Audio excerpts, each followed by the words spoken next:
This is one of those days of all days. I'm so glad y'all with me though. This is gonna be a great episode. You know why? Because if this was like a day I could call out, like a sick day, this would definitely be a sick day. I'm out here in California only for another day. And then I'll go back to New Jersey. As y'all all know, I come out here to do my batch filming, get all that done, and then come back to New Jersey to take care of Grandpa. So thank you for being with me. There's no excuses. We are here every Wednesday at 10 p.m. Eastern Standard Time. And even just looking for my earbuds and just looking for all my setup, getting the lighting right. It's just one of those days. But I'm so grateful for this platform, so grateful for you all being here. And today is going to be interesting because we're going to talk about seed oils. So let me slow down. So if you are new to this party, welcome. This is real raw talk surrounding nutrition and wellness. We call this Wellness Wednesdays nightcap. That's why we're doing it so late, because this is conversation that is very unadulterated, very uncensored, and this is peeling back the layers. This is us talking truth and me sharing and exposing and pretty much giving some insight on things that are not trending or things that are not out there, like on our timelines, because they don't really want us to know some of this stuff. They want to say, hey, we did tell you guys, but they're whispering. So everything that they're whispering about, this platform is, I pull out my megaphone, I'm like, hey family, you ain't gonna believe this. And that's how this platform operates. My name is Chef D. I am the nutrition and wellness guy. And I also have another platform or another podcast called Nutrition and Wellness Guy Podcast. This is pretty much a spinoff of that. I still do have that podcast. That episode drops every Thursday. It's a solo episode where I talk about a specific health function. This week, or actually tomorrow, Thursday, it's respiratory health. Really great episode about lung health and airways and capacity and strengthening it as we're getting older, and VO2 max, all that fun, technical, nerdy stuff in my own little way. And then on Saturday is usually I have a guest who comes on and we go a little deeper about the subject matter for respiratory health. So it's going to be a good one this Saturday. I believe Dopamine is with me. I believe Dopamine joined me. So it's going to be a good one on Saturday. And then throughout the week, if you're on my social media, which is either TikTok, Instagram, or YouTube Shorts, like where we are right now, I drop little mini reels throughout the week about that particular health function. So this week we dropped red flags about your respiratory health or your lungs may be struggling. Then we followed up with some micro habits. What's up? I see you. Good evening, Chef D. I see you. I appreciate what's going on, Ma? Yeah, that's my mama. She checked in. And then we have micro habits, which we now switched over to health hacks. So I give you 3 of those. That's I think Tuesday. And then on Wednesday, today, earlier in the day, I shared my top 3 foods for better respiratory health or better lung health. And that's pretty much it. And then you guys, you see me here Wednesday night. Thursday, get my solo episode. Friday, I drop some like clips from this one and also from the solo podcast. Saturday, my guest is there. And Sunday, we rest. But thank you for being here. So today, seed oils. We're going to talk about seed oils. What are they? The good, the bad, and the ugly. Sometimes they are demonized. So I want to kind of be a little equalizer as far as what they are, how did they even come about, and why do they get a bad rep sometimes. I also want to talk about the CDC. This is trending, so I want to talk about 2 trending headlines, which is the CDC. They had a major layoff of a lot of workers, and even though some of those were rescinded or they were reversed, a big chunk is still gone from the CDC. These are our scientists, and these are people collecting data. You know what I mean? And then on top of that, I want to talk about the other trending topic for all my Fiji water drinkers, that they just had a big recall, like 1.9 million bottles. So we'll talk about that a little bit on what's going on with Fiji, what you need to look out for you and your family who's affected. On top of that, We're going to talk about what does organic actually mean. So you're seeing organic on labels. How did it get there? Who is credentialing or licensing the use of organic, whether it's USDA organic or made with organics or just straight up organic? What does it mean? There's usually 4 tiers, so we want to talk about that. We're going to also talk about what does natural mean. So when you see something 100% natural or all natural on the label, what is that saying? What does it really mean? Is it hype? Is it truth? We'll talk about that. And if we have some time, we'll talk about different breads or gluten that's in. Well, we talked about that last week, but I want to talk a little bit more if we have time, because we ran out of time last week. I just want to talk about the different quality on here versus other countries, and foods and diets and stuff like that. So let's just get right into it. And again, bear with me. I'm digging deep today. We're gonna have a good conversation. I'm gonna be checking the chat. I just saw it looks like I can't like go and type back or kind of scroll up and down. This was supposed to be our StreamYard week. Shout out to Felicia. She said she would have me all set up very soon. She said, don't even mention it. Just do your show. But I got to mention it because I'm bubbling out the top to get someone else on here for our Healthiest Reset part. So as you all know, and if you don't know, on Wellness Wednesdays, I'm also supposed to be coaching like 1 or 2 people right here live. So I would have already spoken with them to get some of their concerns, some of their issues. I will not give them any coaching offline. Right on the spot, we help people get unstuck, whether it's trying to lose weight, whether it's just trying to come up with a routine to work out, whether it's overcoming your fear of body dysmorphia. Some people have fears in the gym. They don't want to go to the gym because they either don't know how to do the workouts, they don't know what the equipment is supposed to do, they don't like how they look in the clothes that they're wearing. It's a bunch of things. And people with body dysmorphia, even some of the clients that I've coached in the past, even some of my Army buddies, they go to the gym and they feel like everyone is watching them. Everyone's watching them, which is really not, but that's just what happens, and it makes a very distracted workout and you don't get much done. So we want to talk through that. Being a behavior change coach, I like to go into my wheelhouse. Being certified to do that allows me to have certain tools and strategies to unstuck you. So we call it the Unstuck segment, and we have not done it yet. This is episode 6. So I'm pretty excited and like really just want to get that going. But without further ado, let's get into the CDC. So I don't know if you all know this, but the CDC layoffs were reversed. But this is what happened. Around 1,300 CDC employees received RIF, which really means a reduction in force, like notice or memo. And the notices were during the government shutdown, which I don't know if you all are following, but we're still in a government shutdown. Each side they're blaming each other, but what's happening, there are people in the crossfires who are being affected by this shutdown. And some people are using the shutdown, some politicians are using the shutdown, weaponizing to reduce some of the staff. So that's that.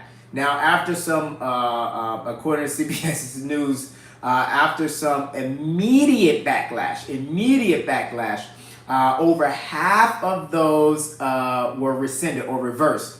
And that's about 700 employees had their terminations revoked. So obviously, there's people out there saying, okay, that's a big error, because what the administration is saying is, hey, it was a mistake. We're sorry. And mistakes do happen. So you can't totally dismiss that it wasn't a mistake.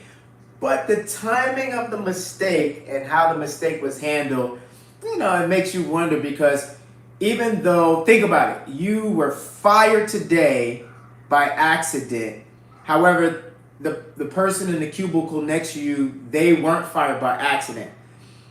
Your brain now is going to start thinking, especially as a human, okay, am I going to get fired soon or next? Or, the job stability goes out the window.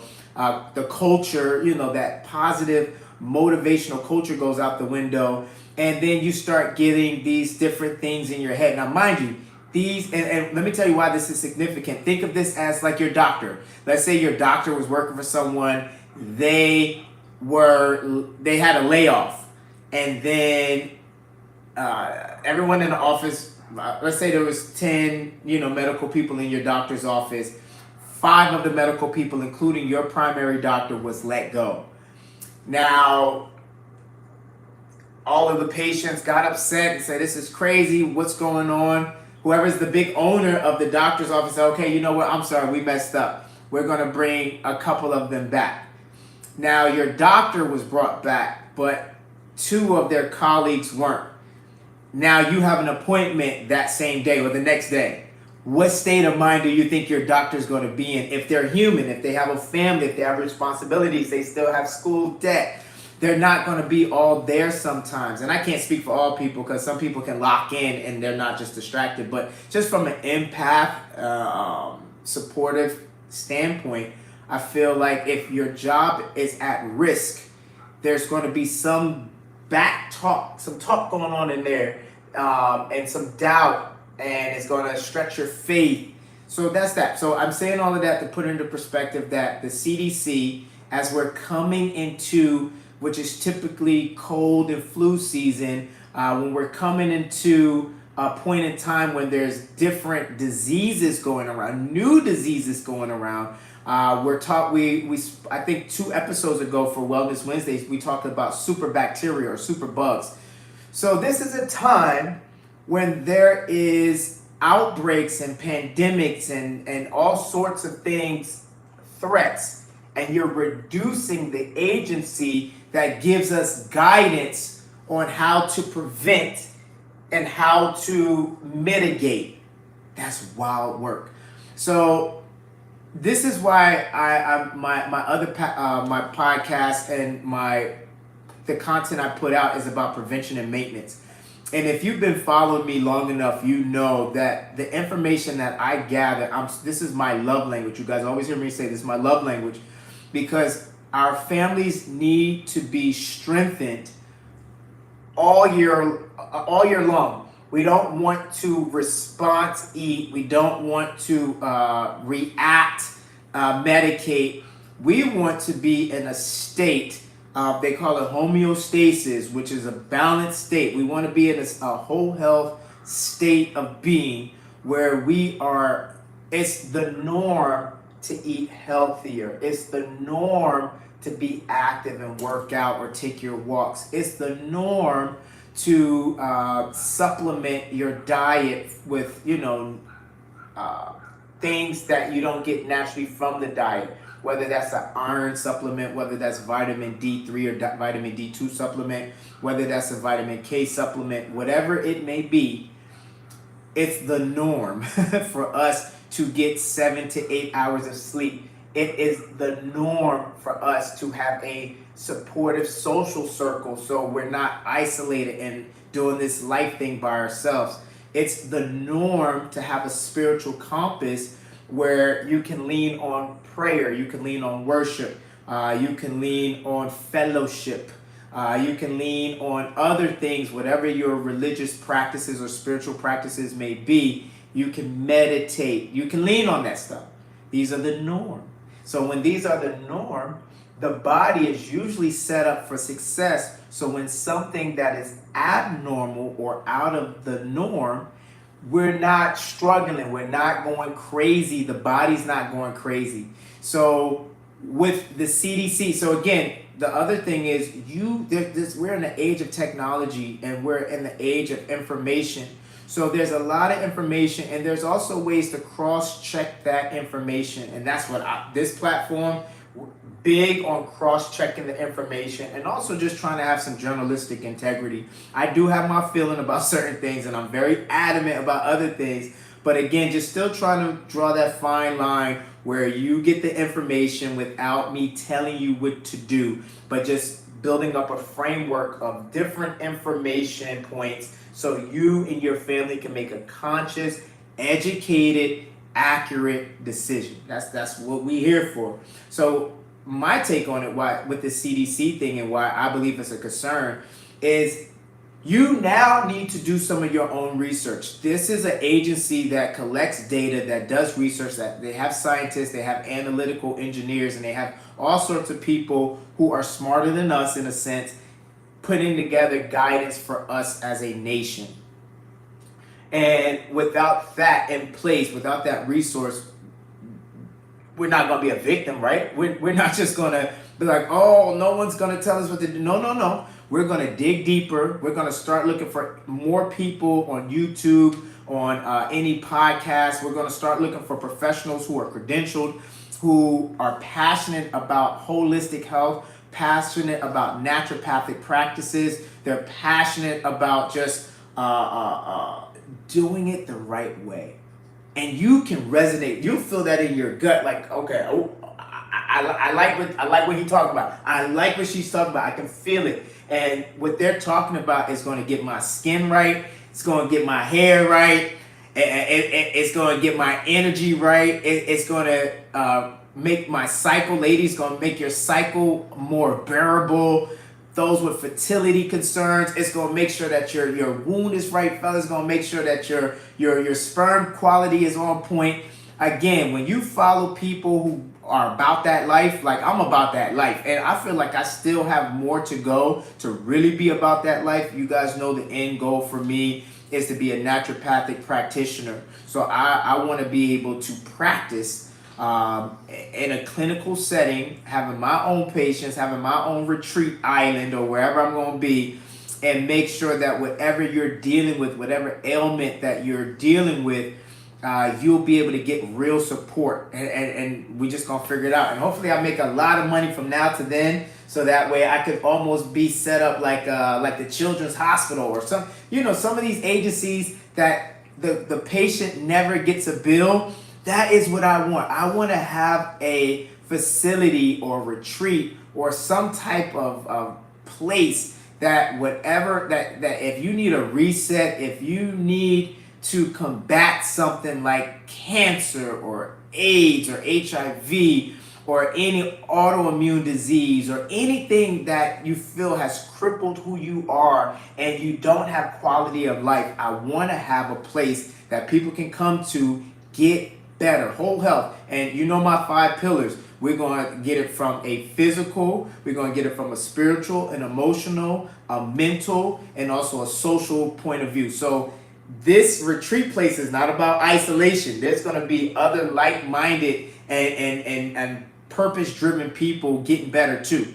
So, all right, I'm dreaming out loud. My bad. Let me get back to the basics. But that's the brother you're supporting. That's what, for me, the end goal. That's what all of this is about. I want to better myself. I want to get all this knowledge. I want to get all this information, so that way I have earned your trust. I earned you and your family's trust, so that way when there is something that is bothering you, it's something of concern, if I have not covered it already, you won't hesitate to reach out to me to get that insight or to get that information or to get that guidance. And that's what it's about for me, at least. And finishing that, with the CDC has now lost roughly 24% of its workforce. And this is, that's kind of rough. When the instability and the political influence starts to mess with the public health agencies, that's when we're in some very unprecedented times, and they're already playing with the food. Now they're playing with policy. They're playing, and they're playing in our faces, and it's going to be up to you and your family to do something about it. I'm not a roll over and take it kind of person. I've never been that way. I'll never be that way. I will fight and die on the hill of nutrition and wellness. I will die on this hill when it comes to getting you all the information you need to be better with your nutrition and wellness journey. No gimmicks, no BS, no crap here. I want you to have what you need so you and your family are healthier than you've ever been in your entire life, and also sustainable. Not any magic pills. There's no magic beans here. And that's pretty much, and someone was asking, what is the CDC like? What some of their do? So some of the functions of the CDC are disease surveillance. So not just for the USA, but they monitor around the world because we have people coming in and out visiting our country, and we have people who go visit other countries. So they need to monitor or have surveillance around the world on what threats could possibly come and hurt our country.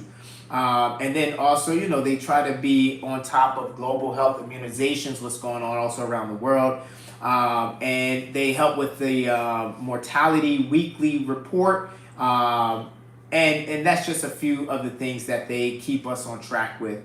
And that's pretty much it. You just want to know who decides what is essential and not essential when it comes to public health. And when you're downsizing these agencies, hopefully it's not politically charged, because our kids' health are at risk, our health are at risk, our senior citizens, our most vulnerable population, they're at risk. So, I'm gonna leave it at that. All right, let's get into the other trending topic: Fiji water recall. How many of y'all drink Fiji water? Now, I'm not gonna lie. Before Saratoga was a thing, before everybody had these blue bottles doing, the face bath thing, whatever. With Fiji water and a blackberry, I'm dating myself. You couldn't tell me anything. You couldn't tell people, who had the Fiji bottle. You just thought you was somebody. You know what I mean? Like, you had your Fiji bottle. And if you were like me, I probably had a little small one, and you would sip it slow because you didn't want to hurry up and drink the bottle or have to throw it away. You want to carry your Fiji bottle with pride. And we drink the Kool-Aid. I did, because the packaging, it's all about the packaging. This, Fiji water is a natural artesian, water that's sourced from this, untapped island of some sort. And it just, the marketing is pure, it's crisp, it's unadulterated. Now, with all that being said, what usually happens is sometimes these companies bypass third-party testing for metals and lead and contaminants, because they've already, they spent more money on marketing for public perception than they did for R&D, which is research and development. And when you get a big company that is doing so well as far as perception or marketing side, they'd rather keep those dollars going, because it's a race. It's not a race for who has the most healthier water. It's a race for who has the most recognizable water. So that's why you got the Dasanis and the Aquafinas and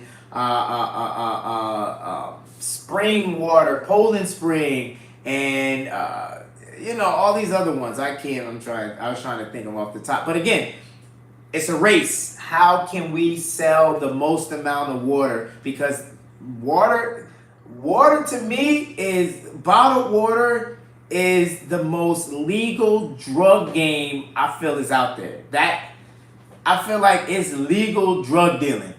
You're taking something that is almost not readily available, because let's be real, you have to process it, you have to bottle it, you have to transport it. So there are costs associated with it.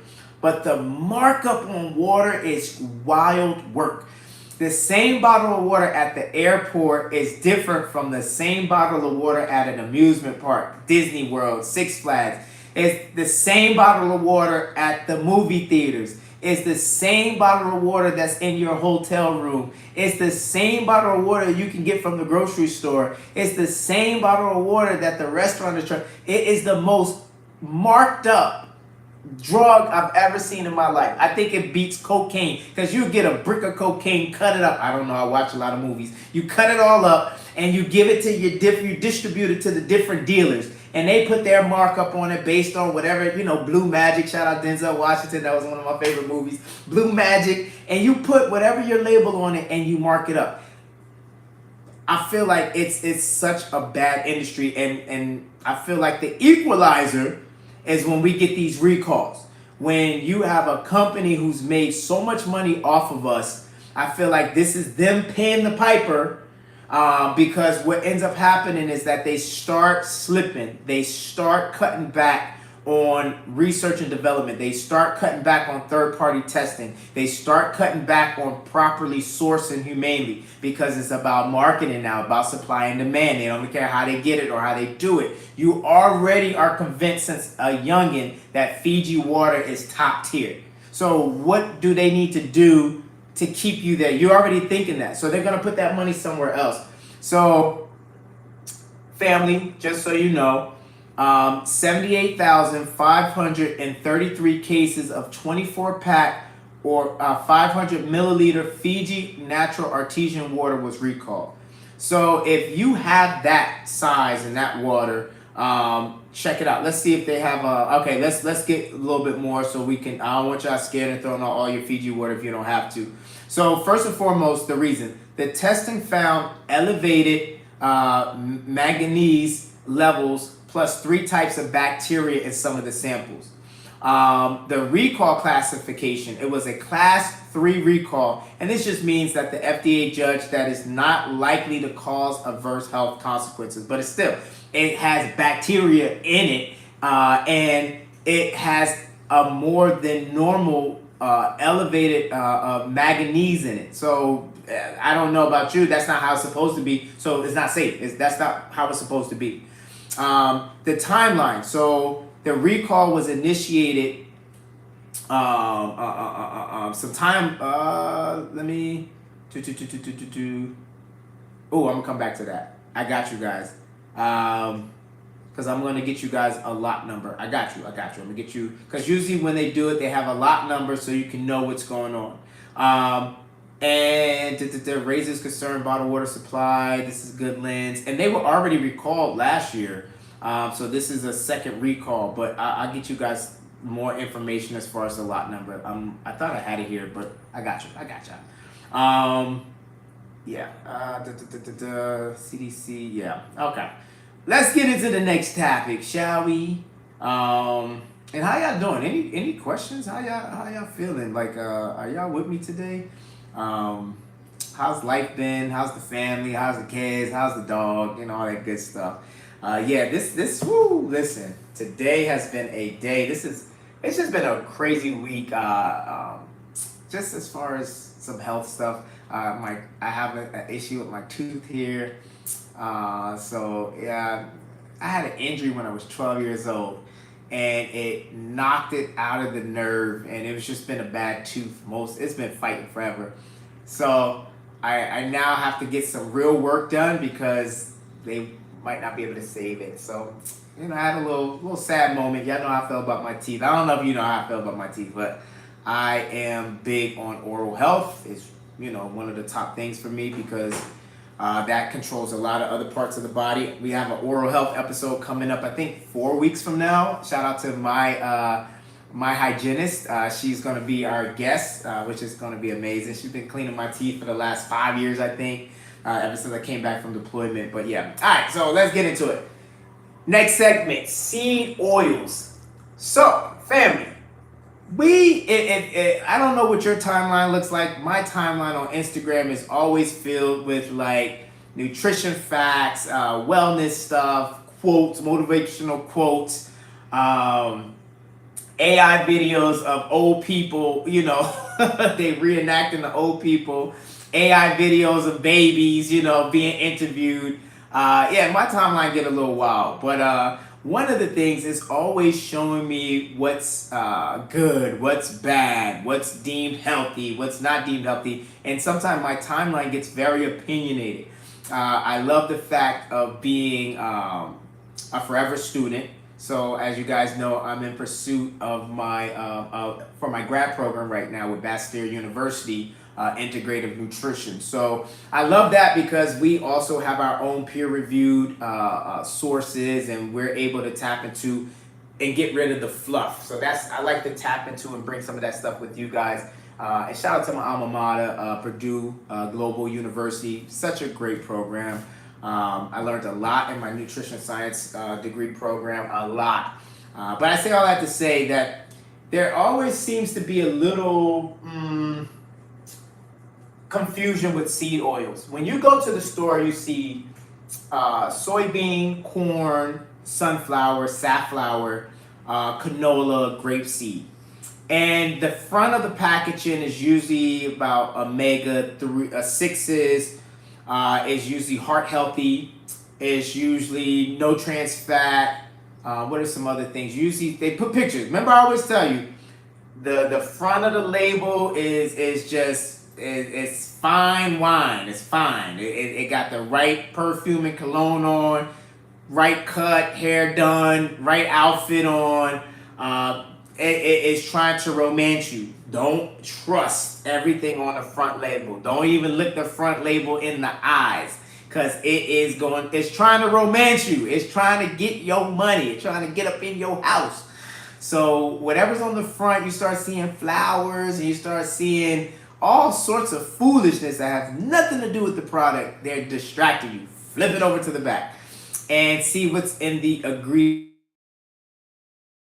You're going to know what you are actually consuming. The front of the label is preaching. The back of the label is confession time. So I just want you to, I'm going to tell you that every single episode. Stop trusting the front of the label. It is there to romance you. It's there to seduce you.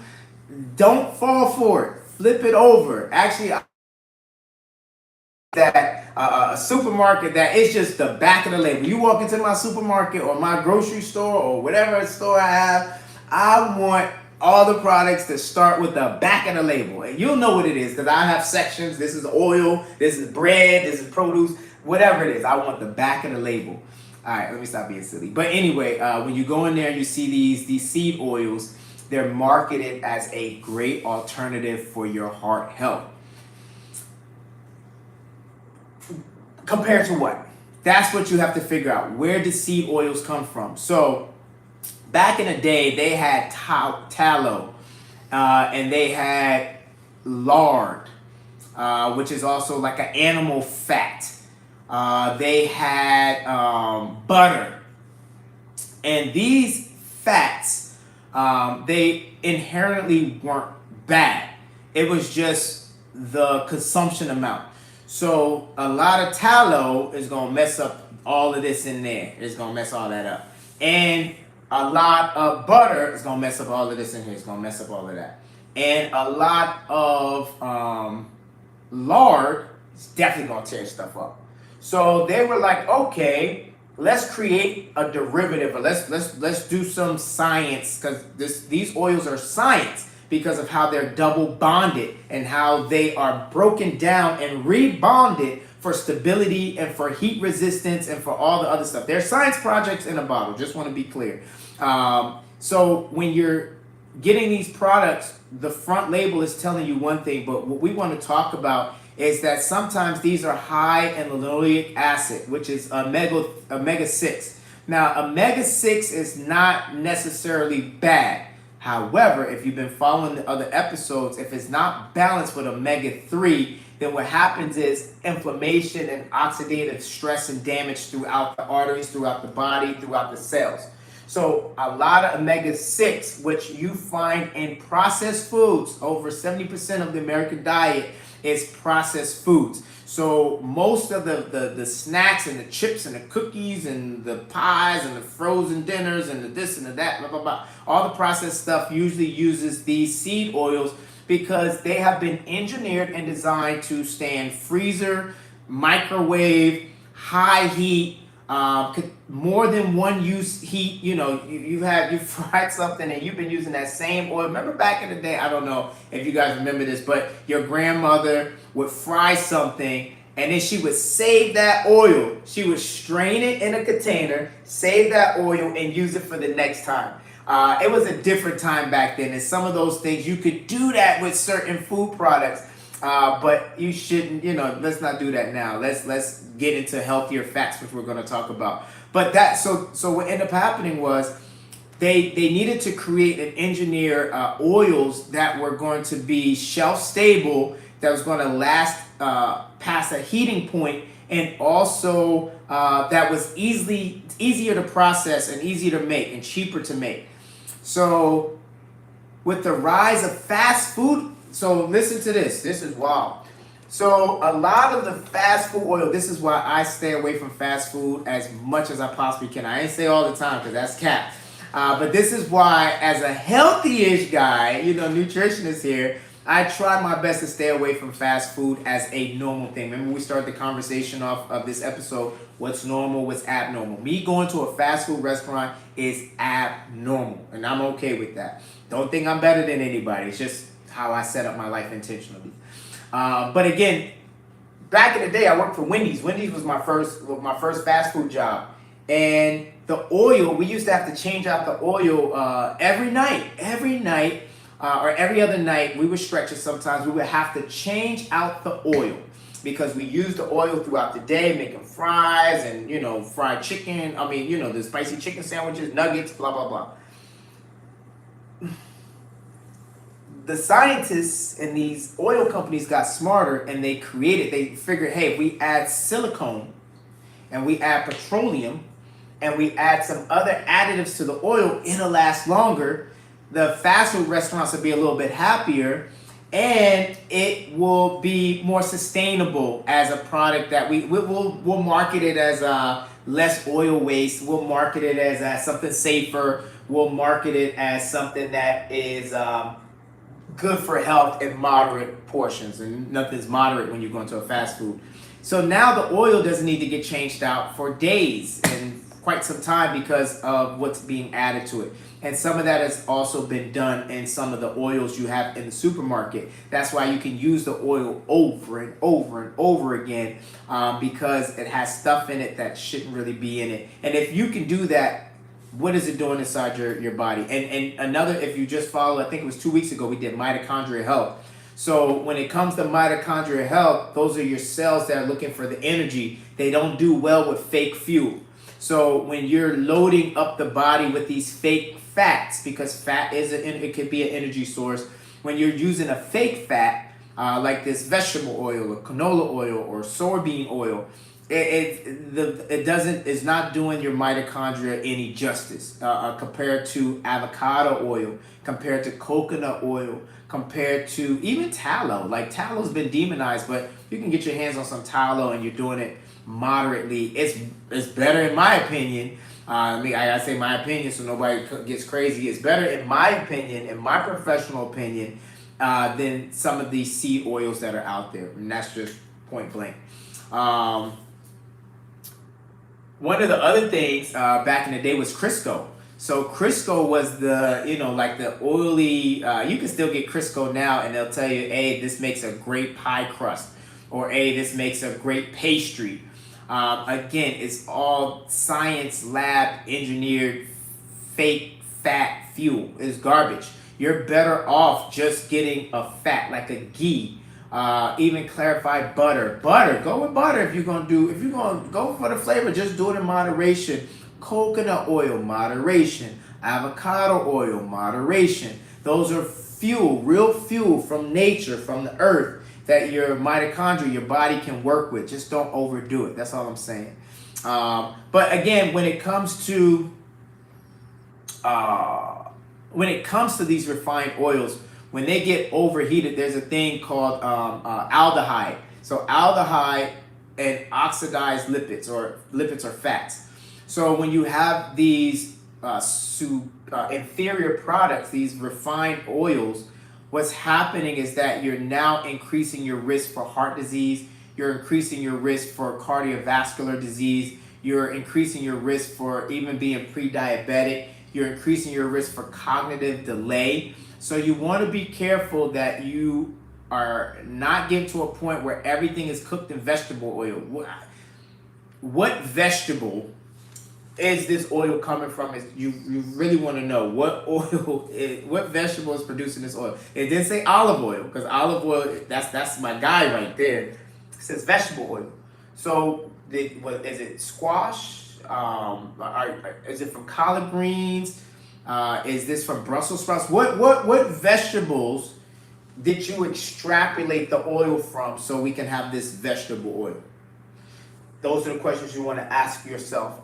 And be clear that frying food doesn't mean you have to go with canola oil. Doesn't mean you have to go with corn oil. Doesn't mean even peanut oil. I mean, I'll take peanut oil over some of the others. But again, it's all about your heart health. I'm gonna leave it there. I won't beat y'all over the head about that. But any questions or concerns when it comes to seed oils? Any questions in the comment? If you're new to this platform, these are the first couple of episodes, but it's not intended for me to just overshare. Yes, I have topics and segments I'm going to cover, but it's also for you all. I want more engagement because this is your time. I'm here. I'm here to, in a sense, be your coach, be your nutritionist, your free nutritionist in a sense, your free coach, and all. And we here. So sometimes I don't know the answer, but I'll give you the right question to ask your provider or to ask the dietitian, or when I have my guests come on Saturday. Hey, by the way, I had an episode on, Dr. Dawson or Dr. Silva. I had an episode on Wednesday, and someone asked me a question about, ketchup on your knees. Is that a remedy for arthritis? And then let them let us know. Okay, so I'm able to see it from here, the comments. Tell me more about sapphire. What is it? Sunflower oil? Sunflower? Is it sunflower you're looking for, or safflower?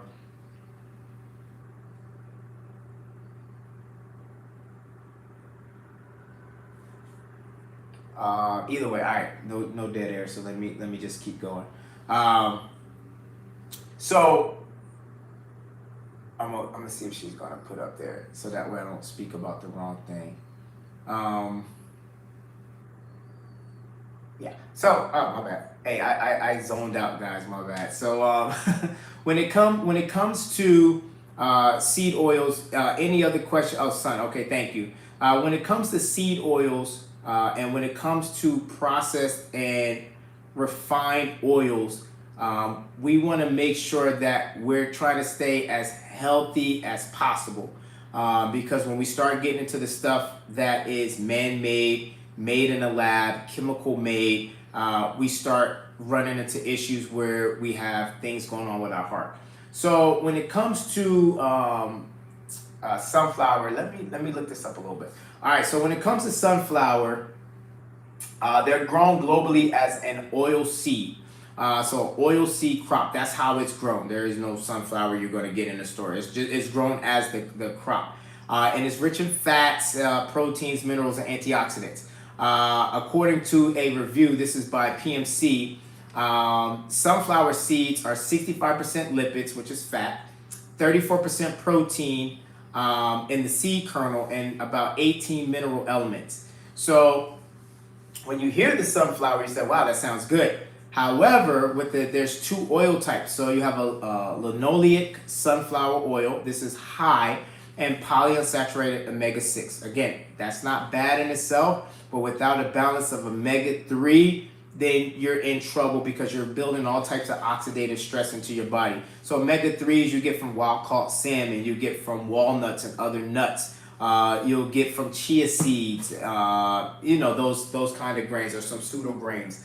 Also, there is a high oleic. So if you've been in the store, you'll see, Trader Joe's has one. You'll see high oleics, or sometimes you might just see linoleic. So high oleic sunflower oil is genetically made. So it's like a GMO. It's a hybrid, and it has more unsaturated oleic acid, making it more heat stable and less prone to oxidation. So this is even more man-made. So it's marketed as a better source of having a sunflower seed oil. So it's not inherently bad. However, without the right balance of omega-3s, you're introducing oxidative stress into your body, and you're introducing an inferior fat when you have coconut and avocado and olive oil and ghee. When you have other better options, you are introducing it. Now I can see from a money standpoint, it is cheaper. It's less expensive to get sunflower oil. It is. However, you have to say, okay, it's costing me less now, but does it cost me more later? And talking about health.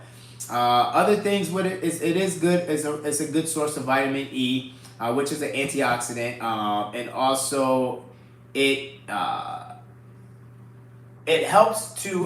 So in some human trials, I'm reading some other notes. This is by Healthline.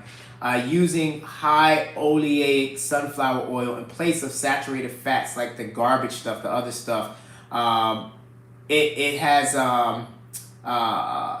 saturated. It reduces LDL and triglycerides. So don't throw away your sunflower seed oil, because again, out of all of the other ones I named, the corn, the soy, it actually isn't a bad product. If I had to pick one, it would probably be my top one out of, if I was going to do any of the other oils outside of my main oils I always do, I would go with a sunflower seed oil. We have to, and even though I'm saying I would get the hybrid one, the high oleic acid one, because they are, they engineered it. This is healthy-ish. This is healthier side. They're engineering it to be with the minerals, also vitamin E. So it's not, so don't get rid of your skinny pop, don't get rid of your sunflower. Don't even feel bad about it.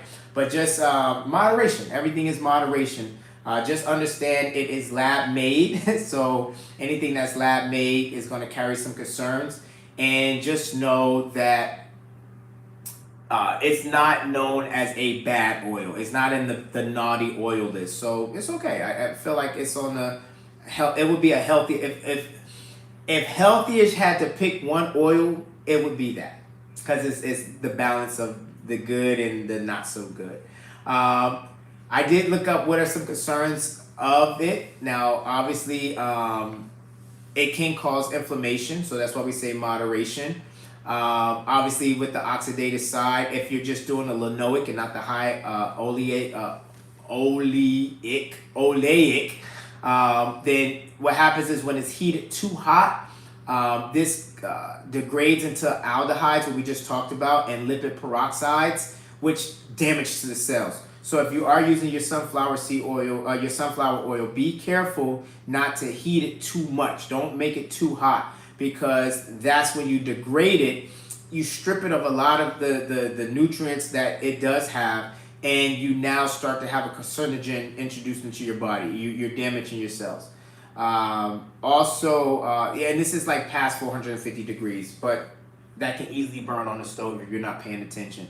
Also, like we already said, the omega-3s, there's mixed evidence in humans. So some biomarkers show that it is good for you. Some biomarkers show that it's indifferent.